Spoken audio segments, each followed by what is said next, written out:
За намайг Цогтойрын Мишель гэдэг Эдис Монгол компани төслийн судалгаа үнэлгээний газрын төслийн үнэлгээний хэлцэст төлөвлөлт болон тайлгнал хариуцсан мэргэжилтээр ажиллагаа.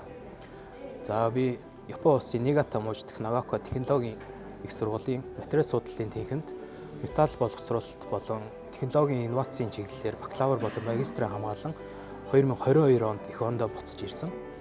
За эх орондоо буцаж ирээд хамгийн анх Монголын уул уурхайн салбарын томоохон төлөөллийн нэг болох Energy Resource компанид төлөвлөлтийн ахлахаар 3 жилийн хугацаанд ажиллаж туршлага хуримтлуулан за энэ оны 7 сараас эхлэн Эдис Монгол компанид ажиллаж байна. За Эдис Монгол компанид ажиллах болсон үндсэн шалтгаан гэвэл технологи болон үйлдвэрлэлээр дэлхийг тэргүүлж буй Япон улсад сурж мэдснээр Монгол улстай зориулах ийм зорилготой.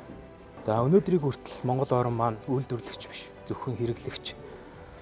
За газар доорх байгалийн баялгаа түүхий чигээр нь экспортлдог улс байсан бол Эрдэнэтийн зис сайлуулах боловсруулах үйлдвэр, дархны гангийн үйлдвэр, хөтлийн барилгын материалын цогцлбор зэрэг Эдис Монгол нэгжлийн хэмжээнд хэрэгжүүлж буй төслүүд ихэснээр дотоодын нийт бүтээгдэхүүн 40 хүртэл хувиар, экспорт 30 хүртэл хувиар өсгөөс гадна за шинэ 12,000 гаруй шинэ ажлын байр нэмэгдэх ийм давуу талууд бий болох юм аа.